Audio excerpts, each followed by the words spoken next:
part of the National Rifle Association, and thank you all for coming out to hear about the history of the gun control debate. Now, I'm sure you guys are all aware of the Second Amendment and what it states, what it represents. Can anybody recite the Second Amendment for me? Does anybody know what the actual language says? Thank you.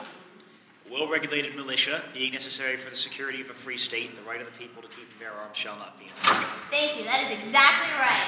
So we're going to start there. What better place to start than the amendment in the Constitution that codifies your individual protected right to protect yourself? So obviously that was part of the Constitution, part of the Bill of Rights, codified that individual right. And we were good in this country for a number of years. We had great gun rights, very positive place for gun owners to be, and it remained that way for almost a century. And then we had the Civil War. And while the Union Army won the Civil War, they were very, very impressed with the Southern soldiers' marksmanship. You had a lot of squirrel hunters. You had a lot of bird hunters in the South. And the Northern soldiers were getting outshot by the Southern soldiers. It took the Northern soldiers more ammunition and more chances to get their Southern counterparts. So the National Rifle Association was formed in 1871 by 2 Union officers directly following the Civil War as a strictly marksmanship and training organization. I know I'm from ILA, I'm from the political part. That's the part that you guys hear in the news. That's the part that is most familiar to people, but actually the majority of our operating budget still goes to marksmen and training. We've got somebody big next door. To marksmanship and training operations. So, we had the Civil War, NRA was formed. We were good then for still a number of years. The first big piece of anti-gun legislation wasn't until 1934. Has anyone heard of the National Firearms Act of 1934? All right, a couple of folks. That was the first time that our Second Amendment rights really came under attack in this country. And the NFA of 1934 regulates fully automatic firearms. So prior to 1934, you could have whatever guns you wanted for the most part. 1934 National Firearms Act came into place. They instituted a $200 tax for each automatic firearm. Yes? Also regulated suppressors as well. Higher maximum silencer. They did. There was a number of things that the NFA did, but the biggest thing that it did, and the biggest thing that it's known for, is regulating fully automatic firearms, which are still heavily regulated in this country today. To this day, regulations have only become more stringent on NFA firearms. They haven't released any of these restrictions. So, under NFA, you could no longer import fully automatic firearms. That was the big thing. You could still manufacture them here in this country, but you couldn't import them, and you had to pay a $200 tax if you wanted to own one, which in 1934, $200 was a lot of money. So they're trying to price the average consumer out of fully automatic firearms right out of the gate. So, after that happened, a lot of folks were upset about it in this country, but they thought, you know what? This is just a one-time thing. This is a one-time thing. Now, does anybody know why people thought this might have been a one-time thing? Yes, thank you. All right. Yep, exactly. So the NFA came about because, in large part, we had prohibition, and then we had these gangsters and mobsters that got their Tommy guns. Oh, I didn't put the mic on. Do you need me to? Yeah. Okay. All right.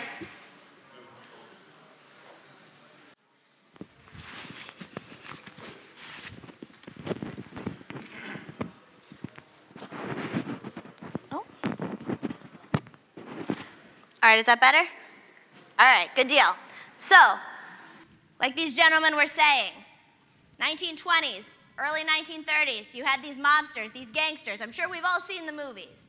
You have the huge magazine with the Thompson guns. Has anyone ever seen a picture of a Thompson gun?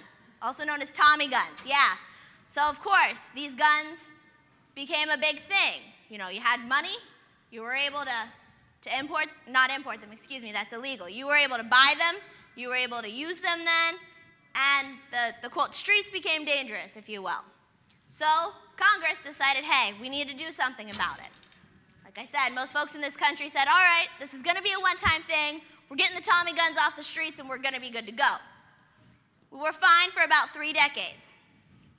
1968 happened. Does anyone know what happened in the 60s? We had the Civil Rights Movement. We had the assassinations of JFK and MLK. So once again, Congress says, hey, we need to do something about this. So they passed the Gun Control Act of 1968. And the Gun Control Act of 1968 did a lot of things. But one of the big things that it did is it created the federally licensed firearm dealer. Have any of you all purchased a gun before? Just a show of hands. All right. So you guys know that in this country currently, if you go to buy a gun, you can't just buy a gun. You have to go to a federally licensed firearm dealer if you're buying from a gun shop or a gun store or anything like that. The Gun Control Act of 1968 is what created this whole system of FFL dealers. Naturally, with any new system, we had the ATF, which was tasked with implementing this system, and they were really gung-ho on getting their convictions and making sure that they were making America a safer place. And in doing so, they really trampled on a lot of our FFL dealers' rights. They went in, they didn't clearly define what an FFL, federally licensed dealer, was supposed to mean. So in this country, we have private sales, and we have sales, which the majority of sales go through this federally licensed firearm dealer. They were going and saying, well, you, sir, are selling a firearm. Well, yeah, but I'm selling, my handgun because I want to make some money to buy a new handgun. Well, you need a license now. And that kept happening. They were closing down, shops, little shops, that they were trying to even trade guns. It wasn't necessarily like a big operation. They hadn't clearly defined what a federally licensed firearm dealer was supposed to be. So the NRA formed the NRA-ILA, not just because of this, but in large part because we realized that this wasn't a one-time thing, that these anti-gunners were going to continue to come after our Second Amendment rights. So in 1975, the NRA-ILA was born, which is the lobbying part, the political part of the NRA. And it took us a little while to get our feet under us and really start lobbying in Congress. But in 1986, we passed the Firearms Owners Protection Act.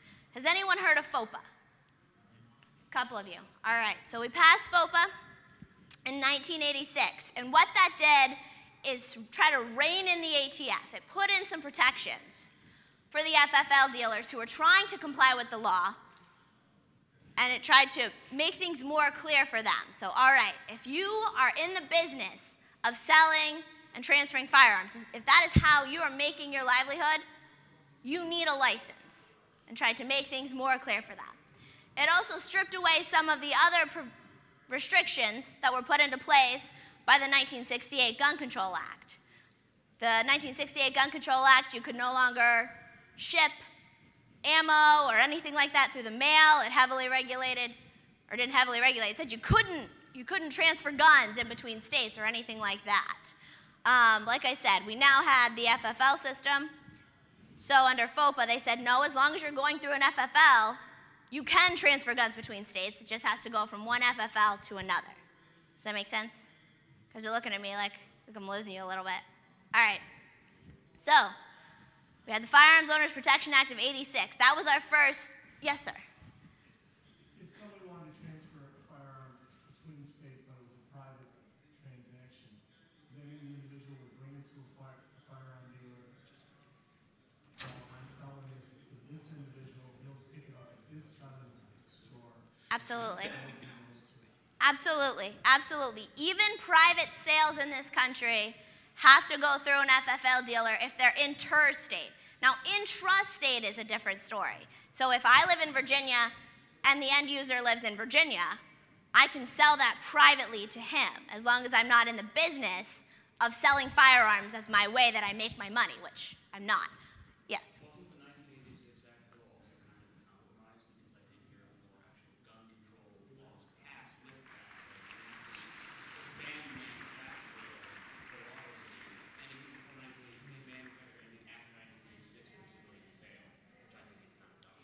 It did, and I'm getting there, but thank you. Thank you for getting me back on track. So yes, the Firearms Owners Protection Act of 1986, like I said, was our first big victory, if you will, in terms of trying to restore some of the rights that had been stripped away or violated by the Gun Control Act of '68. But it by no means was perfect. You're right. So there was still some hesitation, still some political will, if you will, in Congress. They wanted to get something. They wanted to get, the anti-gunners still needed to get something. And so the compromise that was made was that we were just going to completely regulate fully automatic firearms. So, like I said, back under the 1934 National Firearms Act, they banned the importation, but you could still manufacture them in this country. After '86, you can no longer manufacture them in this country. You still cannot import or manufacture fully automatic firearms in this country, which we'll get to in a little bit. How I know we've got some confused looks, because I know you probably have seen news articles, news clips where they show you that fully automatic firearm. Now let me stop for a second. Does everyone know the difference between a fully automatic firearm and a semi-automatic firearm? Shaking our heads, yes? All right, good. Just wanted to make sure we're all on the same page with that. So after FOPA in 1986, we saw some bad times for gun owners, if you will, in this country. The early 1990s were not good time for us at all. So let me back up just a tiny bit. So right before FOPA, or not right before FOPA, 1981. Does everyone remember has everyone heard about the assassination attempt on President Ronald Reagan in 1981? All right, do you all know that his press secretary, James Brady, was shot during that assassination attempt? Okay, so that was 1981, where James Brady was shot. Him and his wife then became big gun control advocates and formed Handgun Control, Inc. How many of you have heard of Handgun Control, Inc.? A handful of you. All right. So back in the 1980s, they were very clear about what they wanted to do. They wanted to ban all handguns in this country, and they tried for over a decade to ban handguns in this country. And Congress kept saying, no, we're not going to ban handguns. We're not going to do it. So they changed their name about a decade later to the Brady campaign. Now, how many of you have heard of the Brady campaign? Yep, they're still around. Not as strong as they were, but they're still around. So the Brady campaign campaigned in the early 1900s to pass what's been coined the Brady Bill. And the Brady Bill did a number of things, but the biggest thing that it did was it created NICS, the National Instant Criminal Background Check System. So prior to 1993, when the Brady Bill was passed, there was no federal requirement for a background check to be gone through when you purchased a firearm. The Brady campaign pushed really hard. They wanted a number of things, one of which was a 5-day waiting period to buy a handgun. We were able to take that provision. It was going to pass. Unfortunately, the will existed in Congress to pass this piece of legislation. What the NRA was able to do was come into those discussions and say, look, we don't want to have this 5-day waiting period for a handgun. They called it a cooling off period. We said, look, if you're going to do a background check, we want it to be instant. We want you to be able to go in, be declared clean, fit to own a gun, and be able to then purchase your gun and take it.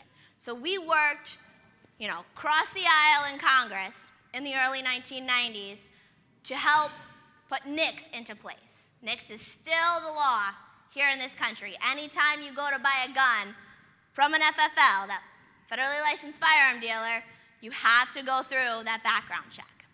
So that was 1993. 1994, also a bad year for us as gun rights advocates. Does anybody remember the Clinton crime bill of 1994, better known as the assault weapons ban? All right, so in 1994, we had obviously not a very friendly environment in Washington, D.C., They decided that they needed to pass comprehensive gun control legislation. Well, they weren't going to be able to ban handguns. You know, Handgun Control Inc., which then became the Brady campaign, realized that that wasn't viable. So what was their next angle? Their next angle was to go after guns that look scary. Now, how many of you know what an assault weapon is? Did you guys know that prior to 1994, the term assault weapon had absolutely no definition? Yep, it didn't. So prior to the Clinton crime bill in 1994, which banned these so-called assault weapons, there was no definition for it. They literally defined it in order to ban it. And what is an assault weapon? For those of you that aren't entirely sure, it's a semi-automatic firearm. Remember, fully automatic firearms, haven't been able to import them since the 1930s, haven't been able to manufacture them since the 80s. So, are we talking about fully automatic firearms? No, we're talking about semi-automatic rifles. Pull the trigger one time, one bullet comes out. And these rifles had 2 or more largely cosmetic features. And what I mean by that is there was a list, literally a list in this legislation of different features that you could attach to your firearm, such as a pistol grip. Pistol grip, you attach it, it helps you, to obviously be able to grip the firearm in a different way. A barrel shroud, which literally just goes over the barrel of the firearm to protect the user from burning their hand.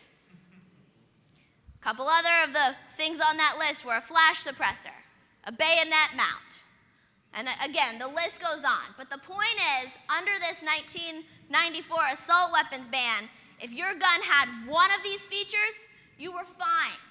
But as soon as you added that second, like I said, largely cosmetic feature, it was all of a sudden an assault weapon. It was illegal to own or to use in the United States. So, what did we see happen after this assault weapons ban? Nothing. They claimed that this was going to dramatically reduce crime. These were the guns that were being used in the streets to, quote, mow people down. Actual news sources said, these are dangerous guns that are being used to mow people down. Well, they weren't. And what we found is during a 10-year period, because Congress put a sunset provision in this bill and said we're going to study what effect banning these assault weapons has on crime in this country. Virtually no impact is what all of these studies found.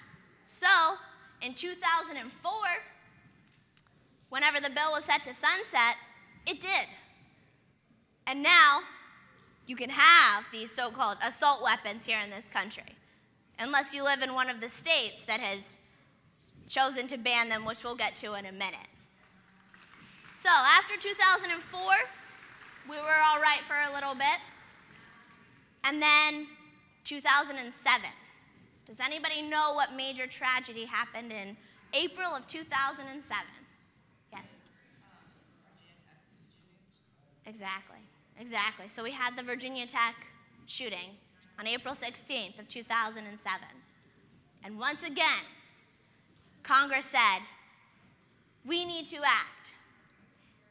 This time, though, we were with them, because the way that they decided to act was to improve the NICS system. So in 2007, Congress passed the NICS Improvement Act, because prior to 2007, it was basically an unfunded mandate that the states were responsible for reporting in and updating all of the NICS records.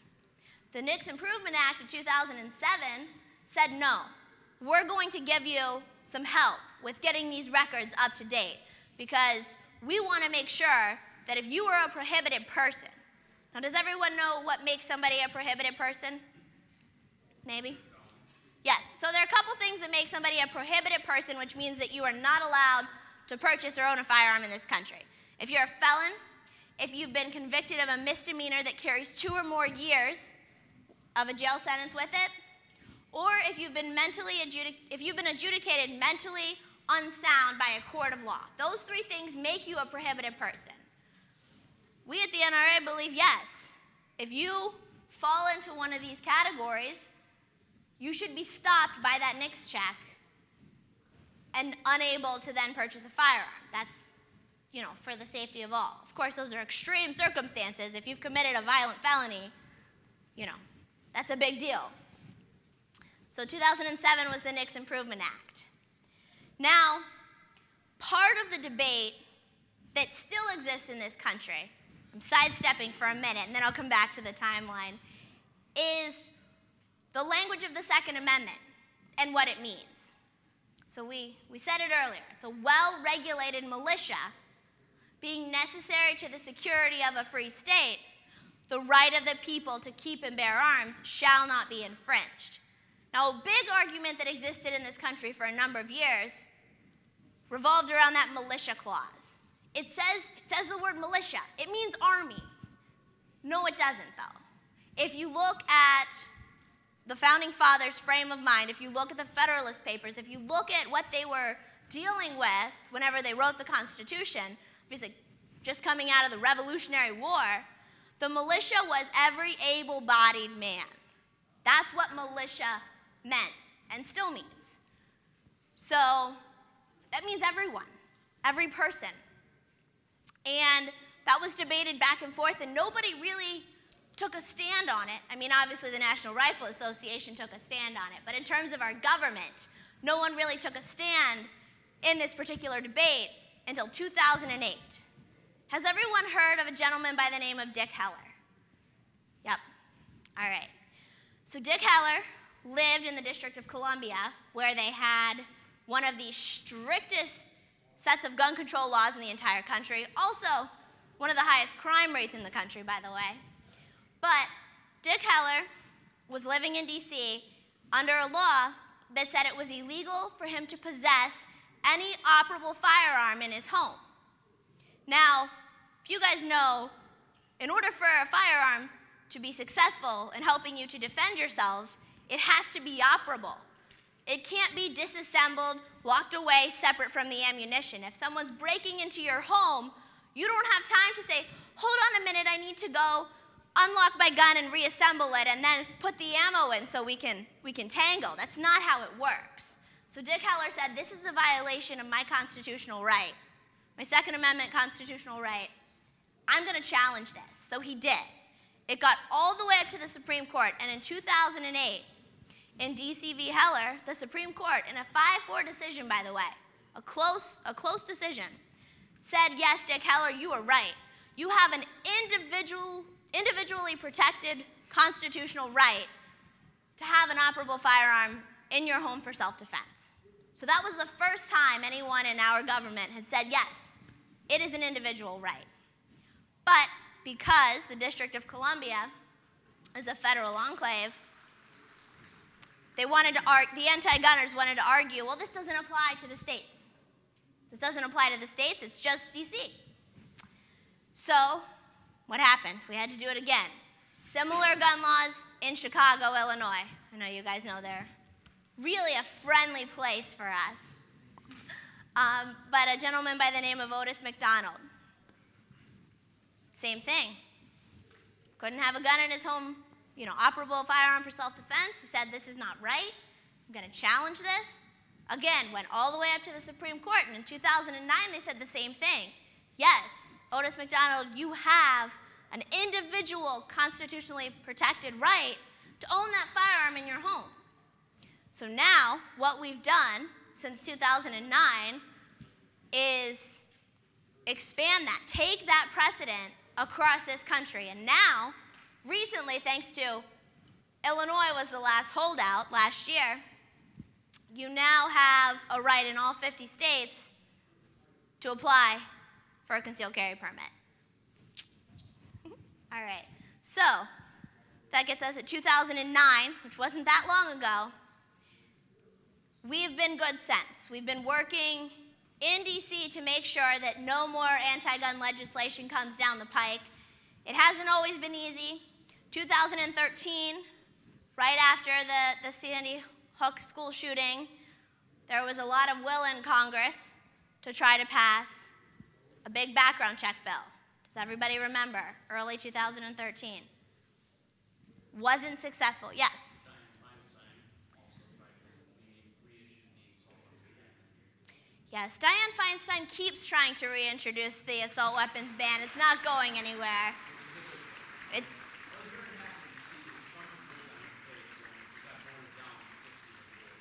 Yes. So that's very true. So Dianne Feinstein, our friend from California, keeps trying to reintroduce this assault weapons ban. It continues to go nowhere because we've seen that it doesn't have any real impact on crime.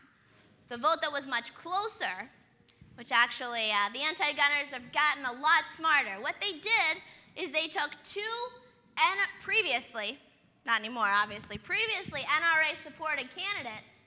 One, Senator Toomey from Pennsylvania, who's a Republican, and the other, Senator Manchin from West Virginia, who's a Democrat. They said, we've got bipartisan support. These guys have been supported by the NRA, and they want us to expand background checks.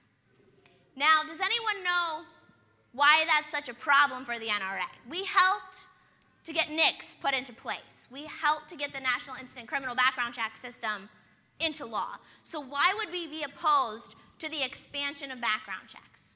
Does anyone know? Yes? Because the NICS system should not exist, first of all, but it also should not cover private transfers and transfers between family members and temporary transfers. All of this would just create legislation. Additionally, there's the problem of that the NICS records, as they are created, are supposed to be destroyed in a timely manner. We all know that does not happen. I wouldn't say that we all know that does not happen. But in the perfect world, these records are supposed to be immediately destroyed because they're not supposed to be kept permanently. Right, yes, that's something else. Thank you for bringing that up. Part of what the 1968 Gun Control Act wanted to do was create a national registry. Part of what we were able to do with NICS, we being the NRA, is say, no, if you're going to have this background check, we're going to do it instantly, and we're going to destroy these records within 48 hours of the check, and the check is going to be on the person, not the gun. That's important. Right now, whenever you go and do a background check, Alexandria Rusnak, is getting checked. Not Alexandria Rusnak is getting checked to see if she's allowed to buy this Walther P22 pistol. That's not what's getting checked. It's, am I clean as an individual under NICS? If the Brady campaign had their way, it would have been me being checked, but also my gun being kept, in a registry.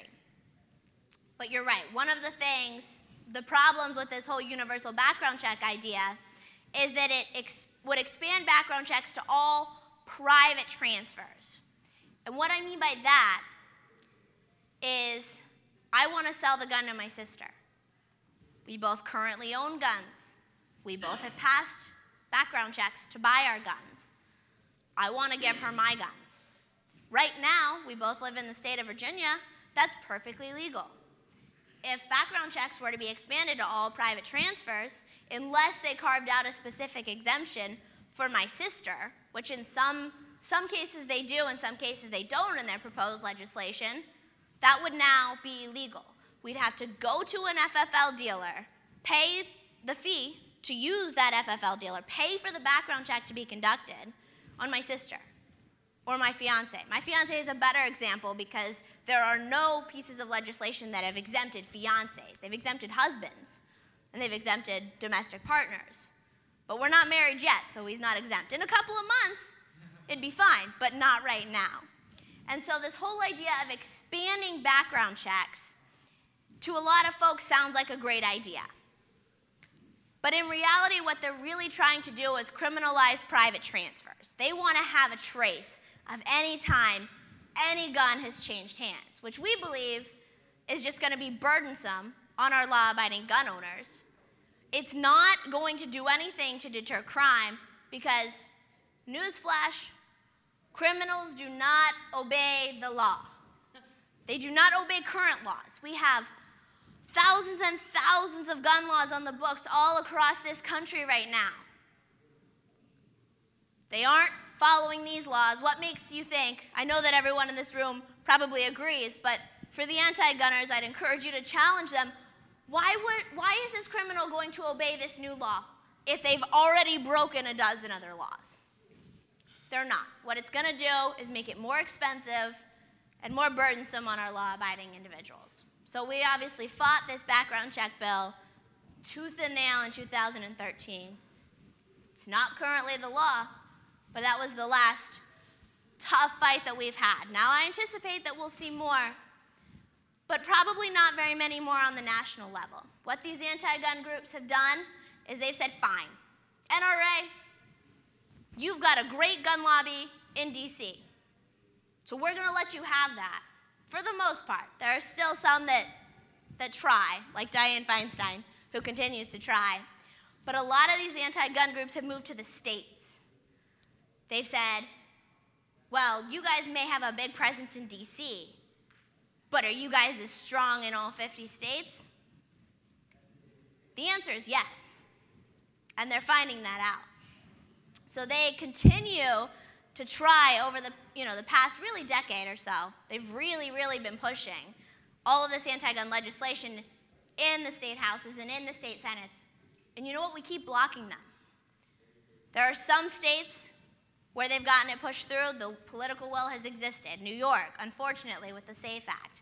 Connecticut, even here in Maryland, they've got some bad gun laws, which we're working to repeal and we're working to chip away at. So we haven't left the hard states.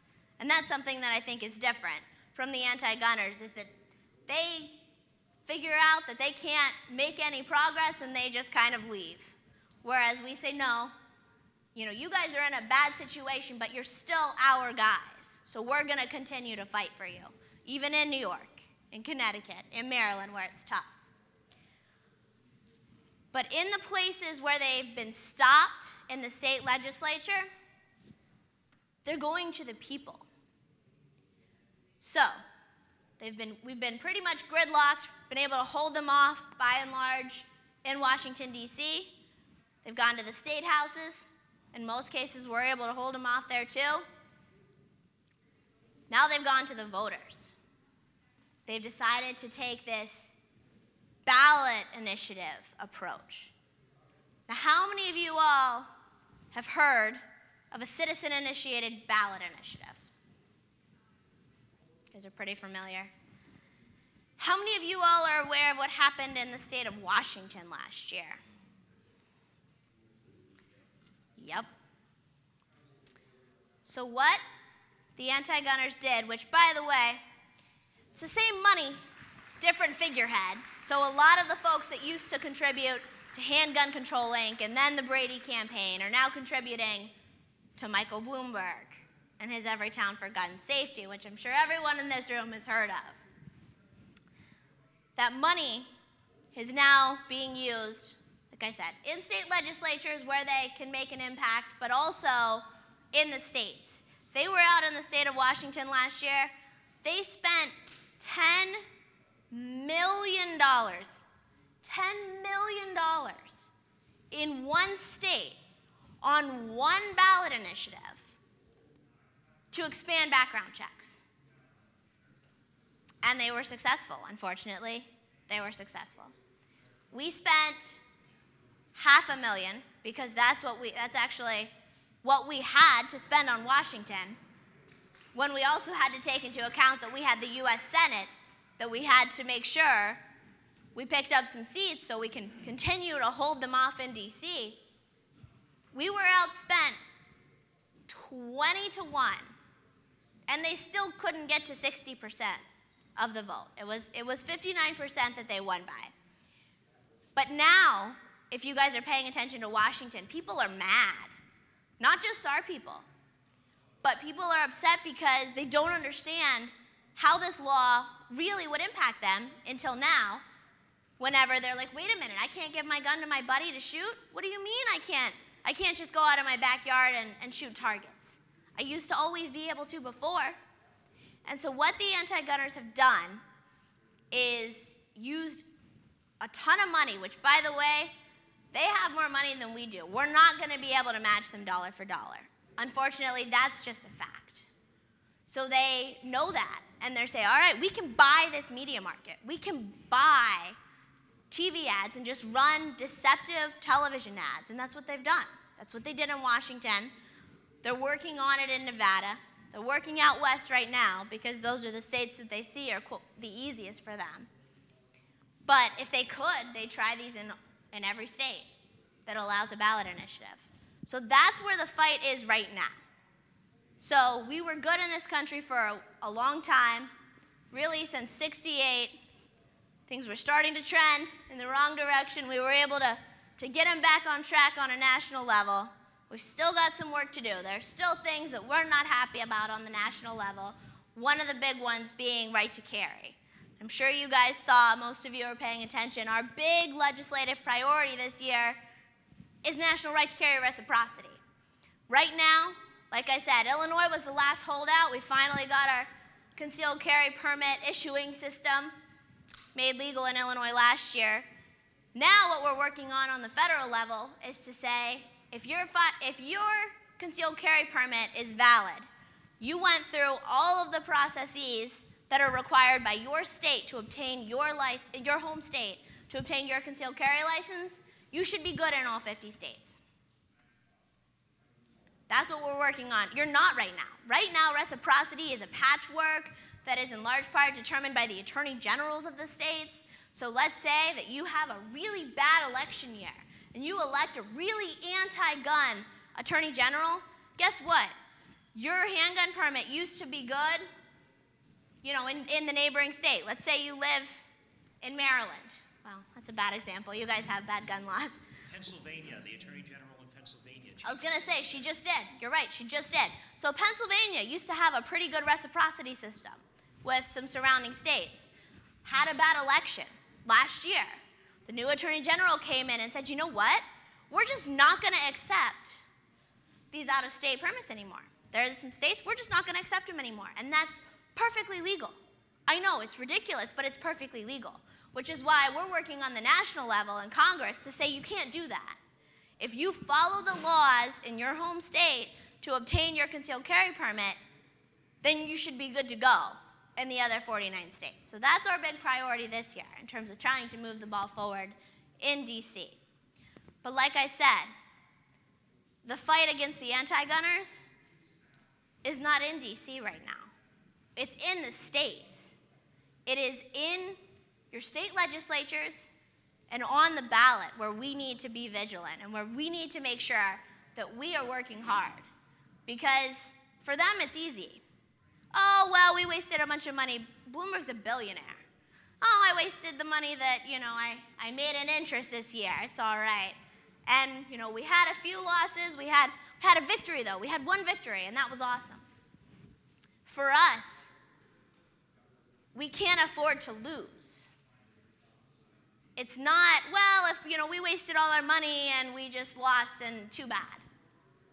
For us, if we lose, our members and our folks are negatively impacted. Their rights are being infringed on if we lose, so we can't afford to. Now, does anybody have any questions? Yes? First of all, thank you for speaking today. I wanted to ask two questions. One is, I'm a resident of Maryland, Okay. and we know right now that they have an extremely restrictive may-issue concealed carry system, which pretty much limits the issuing of licenses to politically connected persons. We also know that, unfortunately, with the makeup of the legislature, there's no chance of that may-issue system being legislatively moved to a shall-issue system. And that won't help the residents of Maryland, even under a national concealed carry reciprocity bill, because residents of Maryland won't have the ability to obtain licenses in the first place. I wanted to know what the ILA was doing in situations like that to help get progress in those states when it might have to happen judicially or through executive action instead of through legislative work at the state house level. And second, one of the things that's been in the news recently that's been controversial is there's been attempts to create legislation to prevent or limit people who manufacture firearms at home for their personal use. That's something that's, of course, affected Mr. Wilson, Cody Wilson, down in Texas. So I want to know what the ILA's legislative game plan was for that. Sure. Okay, so 2 questions, 2 answers. First, let me just back up for a second. Does everyone know the difference between may issue and shall issue concealed carry permits? So most of this country, I think there's 34 states in the union right now that have shall issue. Shall issue means you check all the boxes. You do everything that is required of you by law. You attend the requisite number of hours for training. You pass all of your tests. You are cleared through a background check. Everything is good to go. They have to give you your permit. That's a shall issue state. A may issue state says even if you go through all of the rigmarole and even if you do everything you're supposed to do, they can still say you don't get your permit. Obviously, in states that have may issue, we're looking at the political landscape. We were here in Maryland working on the elections last year. Obviously, we had some good results. We broke the Democrat supermajority in the House of Delegates here in Maryland, and we're going to continue to work to elect pro-gun representatives so that we can eventually reverse that law. And that's, I mean, unfortunately, it's a long-term game plan, not a short-term game plan. You know, we're here to stay. We're not going anywhere. And some of these states where we have tougher times, like I said, you know, Maryland being one, New York being another, we're going to continue to fight to elect pro-gun candidates so that whenever these issues come up, or in this case, we can try to move the ball forward to change the type of permit issuing system. So, does that answer your question? We're gonna, really, right now, we're just trying to work with the legislature that we have in Maryland to make sure that we don't get any more anti-gun legislation, and then continue to work on the election so that we can elect enough folks to make a difference. So that's what we're doing in Maryland. In some places where it's just gotten so egregious, so not so much with that, but with the New York SAFE Act, where they've taken this assault weapons ban and they've taken it from 2 cosmetic features to 1 cosmetic feature, and then it's an assault weapon. You know, we're working in court too. So it really just depends on what the political landscape will allow, whether it be election-based, whether it be a lawsuit, whether it be, you know, action through the governor's office. Whatever it is that we can do to advance the Second Amendment, we will.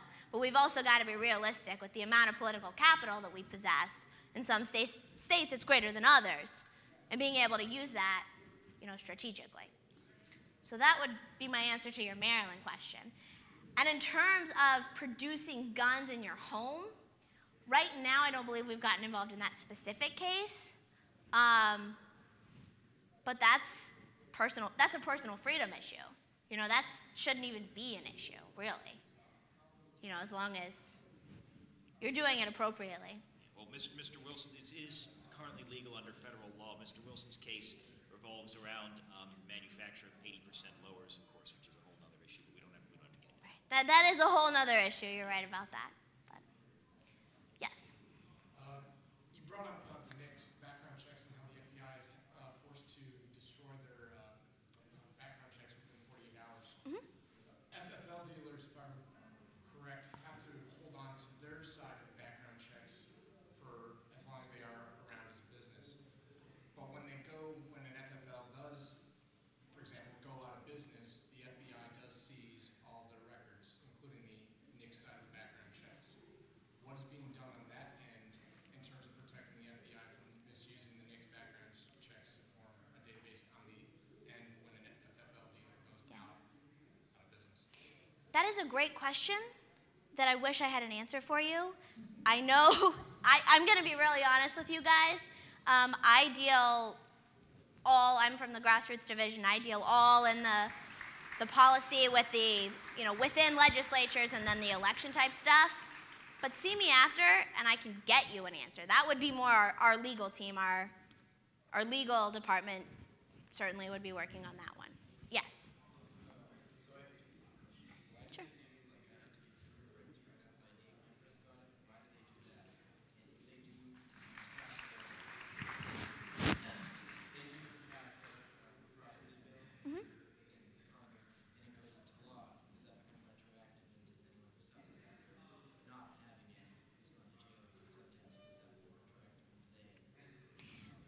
So, to answer your question about the retroactivity, he asked if the National Reciprocity Act were to become law, if it would be retroactive.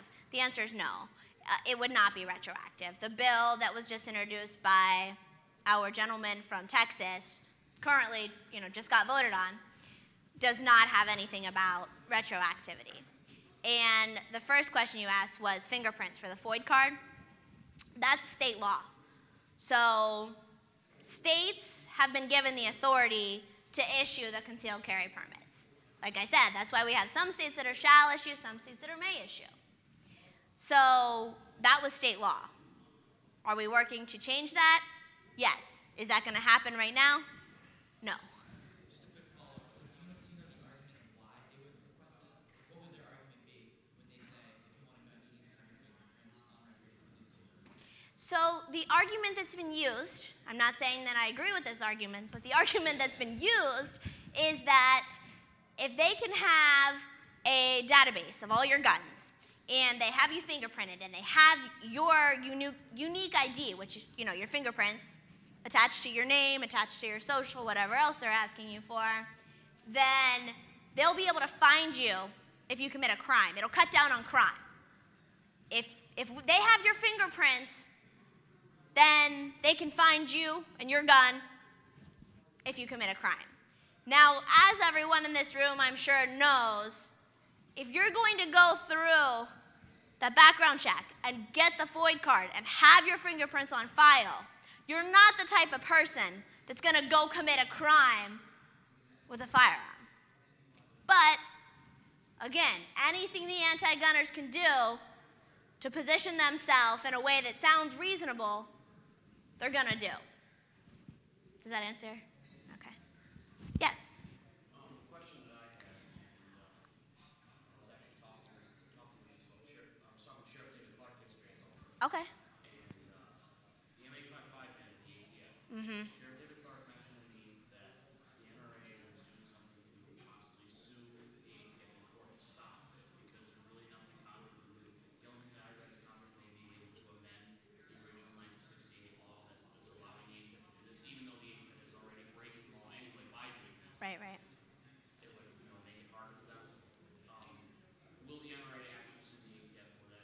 And if so or if not, what else can be done to stop besides just sending them emails and stuff? Right. So right now, obviously, this is a relatively new issue with the ATF just, proposing this ban not too long ago.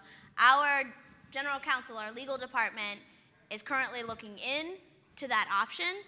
They haven't made a determination yet on what the best route to go is going to be, whether that's going to be the most effective or whether working through Congress to, like you said, pass a law that says, hey, you can't do this, ATF.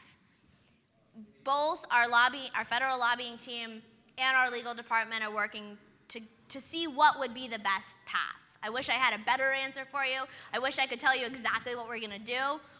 Whenever they make a decision, I will certainly be able to let you know, but that's not something that I get to decide. That's not, I'd really love to see the NRA sue the ATF because it seems, what I've read about the law and how the ATF operates, that's the most effective way. Even Sheriff Clark said that to me yesterday. He said there's not much Congress can really do about it even if they did pass the law. Because right now, with this particular law, the ATF is already bending the rules. They are. They're already bending the rules of this law. The original law basically, banned armor piercing handgun ammunition, any rifle caliber will go through a police body armor. And that's why they didn't include it in the law because they knew it back then. But the ATF is bending this law to ban common ammunition using AR-15s. That's very true. And something just to echo on that, so like I said, there were a ton of things that happened in the 68 Gun Control Act, one of which he just mentioned was the armor-piercing ammo. The test that they use is not like the hard armor. Like if you think of really thick, like a hard cover for armor, they use, like the military uses, thank you. They use standard police-issued armor that doesn't even have an insert in it when they're talking about this armor piercing. So naturally, back then and obviously now, any rifle ammunition is going to go through just that thin. Yeah, exactly. So, no, I wish I had a better answer for you. I can certainly keep in touch with you and anyone who'd like to know. I know that that's not going to be an issue that goes away. It's just, whenever we make decisions, we're very careful to make sure that we are doing what's right and doing what's in the best interest of our members and what's going to move the ball forward. You know, we are very much an organization that does not believe in knee-jerk reactions. We're very much, you know, we calculate what the landscape looks like, you know, what's going to be the most strategic move going forward, and then that's how we act. That's why we've been able to be so successful. That's why we've been able to advance gun rights as much as we have and to protect gun rights, you know, in the states. Yes? Two things. Sure. You're talking about ballistic vests. A ballistic vest, 22 round, a solid 22 round to go through a ballistic vest. Mm-hmm. We're not talking about high velocity rifles. Right. Right, so that just really puts this whole study argument out of the trash bin. Right. Do you all know what a 22 round is? It's about Okay. the smallest weapon we have apart from an area rifle. Yeah. No, it is. I just want to make sure that everyone knows. About a quarter of an inch.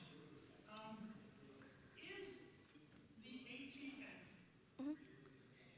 being more politicized on its own, and they're doing all these things, or they standing up themselves and saying, we're going against all these guns with ammo and bullets? Because as far as my research has gone, they never used to be like that. They were just there to, you know, make sure people cross the road right. Yeah. Is it just the politicians, i.e. Mr. What's his face on the street here? Yeah, whoever it is. Don't even use his name. Is it him and his associates who are totally against that are forcing the ATF to say, you're doing it, not us? You know, I don't have a direct answer for that. What I will say is that if you guys do your homework into this administration, you will find a pattern of overreach. And, you know, this president made it a very big point that gun control was on his agenda. And he has so far been unsuccessful. He's been unsuccessful in Congress. He's been unsuccessful with his pleas to state legislatures. And this may very well be. I don't know that it is. I can't stand here and say that that's exactly what's happening. What I can say is that it certainly seems to be a convenient time with him having a little less than 2 years left in office. So. Does anyone have any other questions? It looks like I'm getting ready to wrap up. No?